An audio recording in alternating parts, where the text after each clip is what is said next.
Hey everyone, it's Allie and welcome to my channel, and today I am super excited to share with you my thoughts on everything that I read during the months of March and April. Okay, so I didn't actually read as much as I thought I would the last 2 months. I read 11 books, which it is like very impressive when you stack all the books up. Can you imagine if you read one book that was that big? And you know, some people read one book a month, one book every couple months. Everyone is different. But yeah, for me, these were some slower reading months. I just kind of had a lot of personal stuff going on. And sometimes, I don't know, when my brain needs a break, I want to read. And sometimes when my brain wants a break, I want to watch reality television. And that was kind of more the mood for the last couple months, I feel like. So the overall vibe of what I read the last couple months were books that were made famous on BookTok, especially made famous on BookTok last year in 2022, and I just never got around to them. All of these books I've heard people talk about, you've probably heard of them, and I will give you my opinions, and which ones I feel like were overhyped and which ones were not hyped enough. Okay, so first up, I was so eager to read this series, The Inheritance Games, and I actually do own the 3 that are out now. I believe the 4th one is not out yet at this time. And honestly, I think I just had the wrong impression of this series, which is my own fault because I don't really like to hear too much about the plot lines of books before I dive into them. But I thought that this was going to be kind of like the young adult version of like Mysterious Benedict Society books, which I absolutely love. It's one of my favorite middle grade series of all time. I would highly recommend it. I'll talk about that more in another video, but it basically follows this little group of kids. I think they're all like around 11 in the first book, and they all have different special talents. And they work with this guy, Mr. Benedict, to solve problems, and there's lots of like clues and riddles and things like that. And I think it's just a really fun read for anyone at any age. And so I thought that's what these books were going to be more like lots of puzzle solving and things like that. And I thought there was going to be more of like a fantastical element to them. And I just didn't really find that. It was worth reading, but it was just a very hyped book in my mind. I thought that this book was going to be like an automatic 5-star, and I did like it. I ultimately gave it 4 stars.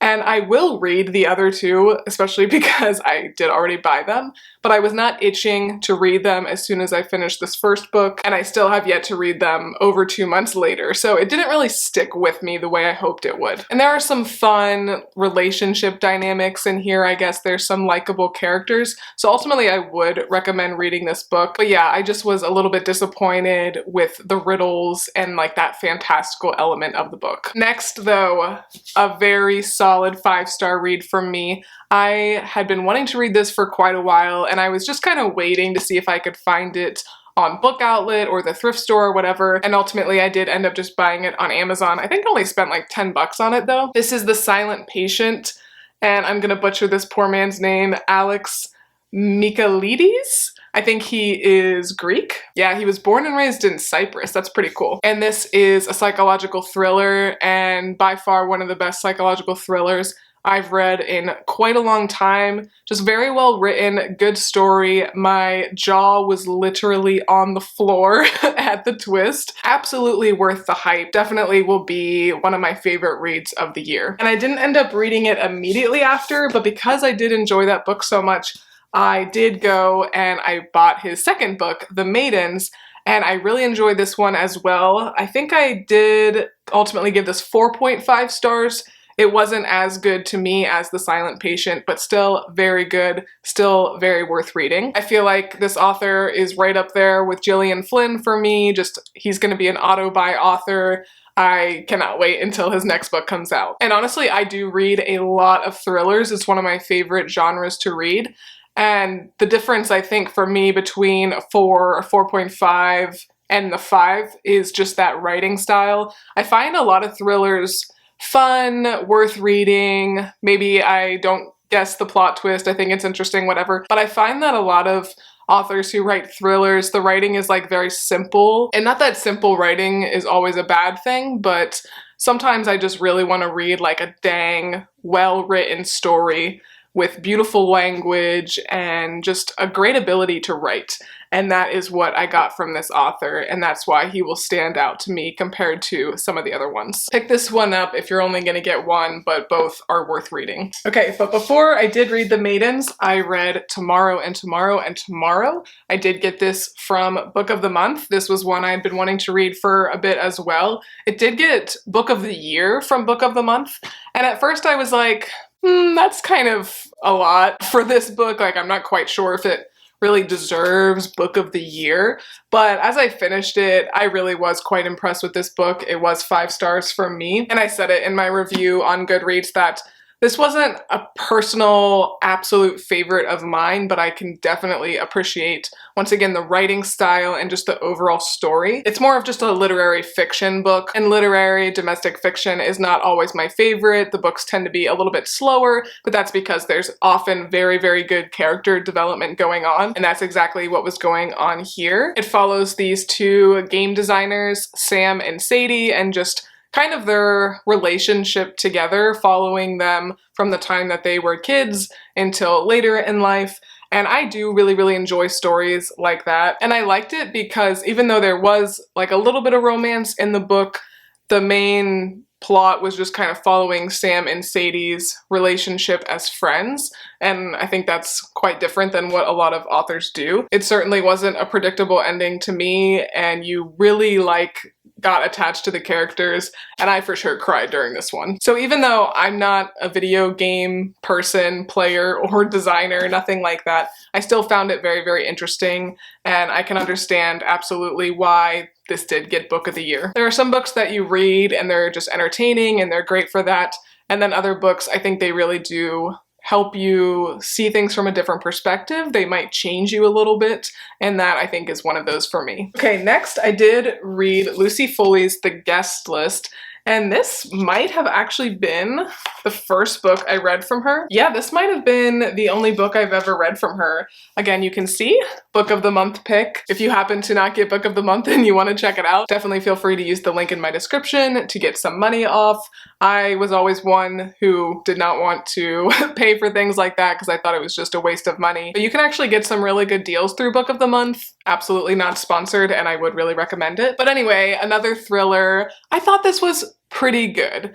Nothing crazy. Like I was talking about earlier with The Silent Patient and The Maidens, like those really stuck out to me because they had really good stories, but they were also very, very well written.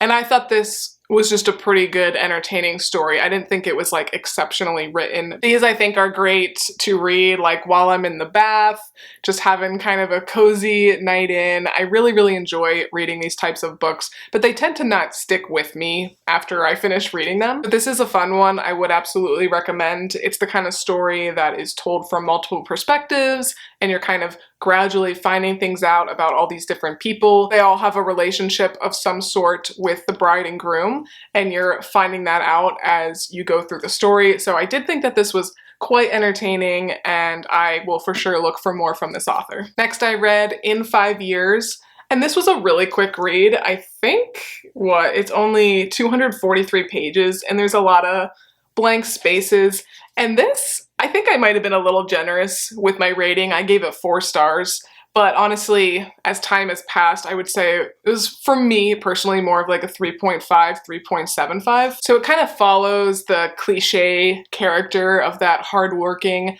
businesswoman who has like every moment of her life planned out. And at the beginning of the story, her boyfriend proposes, she gets this big promotion, she thinks her life is going this certain way, and then she goes to sleep, and while she's asleep, she like lives an hour 5 years in the future, and it just was kind of weird in that aspect to me, but it throws her off because it's quite different than what she thinks 5 years in the future will look like for her. So it was a cute story. I didn't think it was anything that crazy. I was surprised that this is a book that got like a lot of attention. I feel like I have seen a lot of people talk about this book. So it's kind of a sweet one, but nothing too mind-blowing to me personally. Okay, The House in the Cerulean Sea. I have seen like certain pockets of people talk about this book. I think it's a couple years old now, so probably 2 years ago it was more popular on BookTok. And this author is TJ Klune, I believe is how you pronounce his name. And this is a sweet story. It is an adult story, but it kind of has like a middle grade feel to it. And I would describe this as like Walter Mitty meets The Umbrella Academy. It was a little bit quirky. I really liked the main character. He's kind of just like this man who has lived a very mundane life. I believe he's supposed to be like in his early to mid 40s in this story.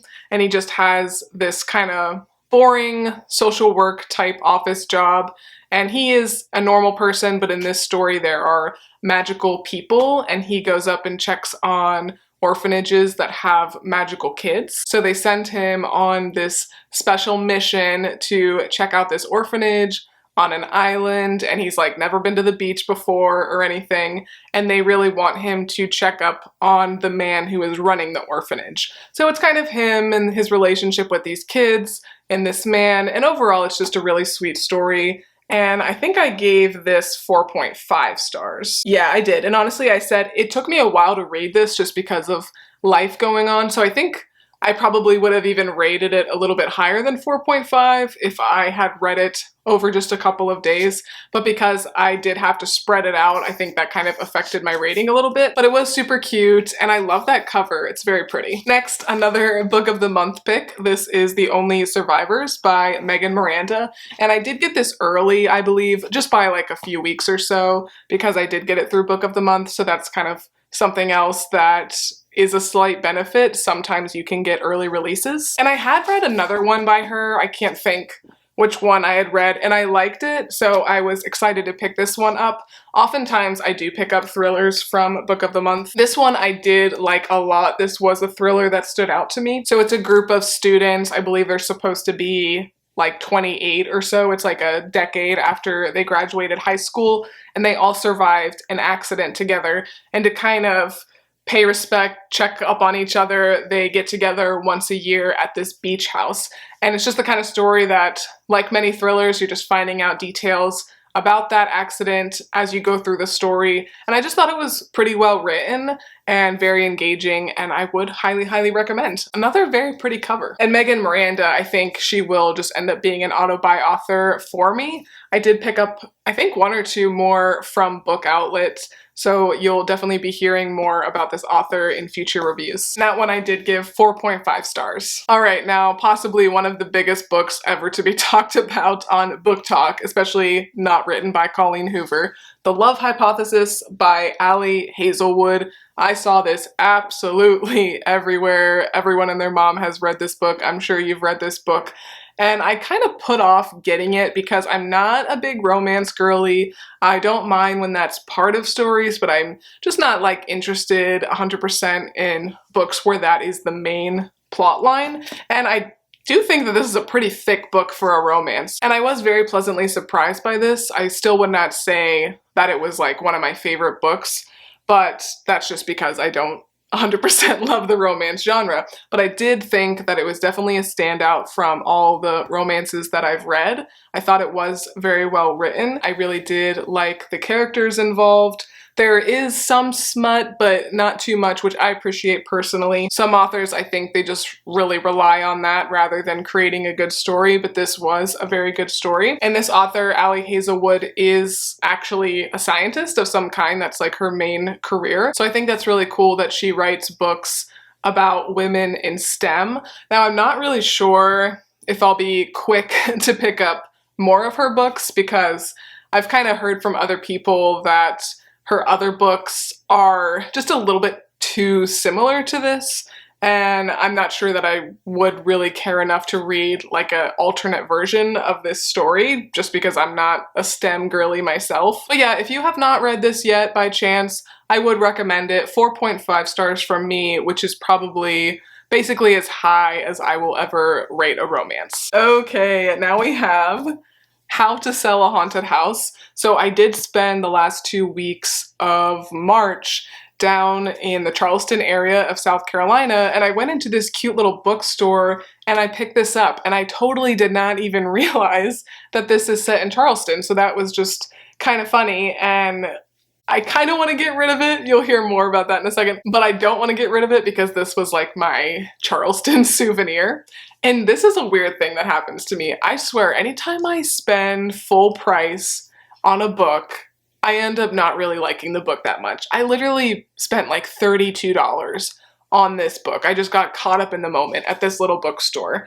And I did have a hard time rating this because it was well written, but it is horror, so I knew that was going to be kind of an issue for me. But it was horror with like puppets and like clown type things. I don't go for that. I don't like it at all. So if you are like me and you don't like that kind of stuff, I would pass on reading this book. Like I said, it was well written. I did give it 4 stars, and I said in Goodreads, like I did have a hard time rating it, but I did think it was worth that rating. Especially if you do like horror, you'll probably like this one. It wasn't like super gory or anything, but very disturbing. Like if this becomes a movie, I feel like it would be one of the most horrifying movies of all time. But there was kind of like a nice underlying message of family, and it follows a brother and sister, they're adults. And so that was nice. I did ultimately like that, but I really, really, really wanted to not finish this book when I was in the middle of it, but because I paid so much money for it, I said, you have to finish it. And ultimately I did like the ending. I think it worked well. It just was not for me. So I probably will unhaul that at some point, but I'll try to sell it. I'll try to get some money for it. Okay, and then the last book that I read at the end of April was The Atlas 6. And this also took me a little bit of time to get through. It was a little bit more dense than I expected. I did think that this was pretty solid though. I get the hype. It grew on me as I was reading it. I did ultimately give it 4 stars because for me, even though I did think it was a good story, I think the author was a little bit too heavy on like the scientific, intellectual side of everything. There were a lot of parts of the book that my eyes just kind of glazed over a little bit because I'm not a science person. But I will just read you a quick blurb because I think it can sum up the plot better than I can. It says, each decade, only the 6 most uniquely talented magicians are selected to earn a place in the Alexandrian Society, the foremost secret society in the world. The chosen will secure a life of power and prestige beyond their wildest dreams, but at what cost? So basically, there are 6 people. They range from like 22 to probably like late 20s. They all have these like specific magical powers. Like the one girl can control like nature and plants. Another one can like control people's emotions. Another one can read your mind. So I really like that aspect of it. And the book is told through all their different perspectives. And so that was kind of like a con in some ways because it was just a little bit too many perspectives, I think. But it follows them throughout this year that they're studying. I did think the story was a little bit slow at some parts, but I ultimately did end up liking it. I did like a lot of the characters. So I'll probably finish the series. I think there is at least one more out now, and it ultimately will be a trilogy, but I'm not like dying to read that next book. Okay, so that was everything I read in March and April. I hope this was helpful to you in some way. Let me know if you want to hear in the future reviews more information about the plots, or if you just kind of want to know the general vibe of the book and what I thought about them, my ratings. So this month so far in May, I literally can't even believe it's May, I have read 3 books. I read Kate Morton's newest book, Homecoming, Daisy Darker by Alice Feeney, and Carrie Soto is Back by Taylor Jenkins Reid. So I'm kind of continuing with this like books that were made famous by BookTok vibe. I have a new little bookshelf by my bed and I've got a lot of options here, but I'm definitely feeling this month like reading a little bit of every genre. Haven't read any historical fiction, I feel like, in a bit, so that's going to be coming up for me soon as well. So if that sounds good to you, make sure to look out for my future reviews, and I also will be filming some reading vlogs this month. If you like this video, please make sure to give me a big thumbs up and subscribe. It really does help my channel out a lot. Thanks again for watching, and I will see you next time. Bye!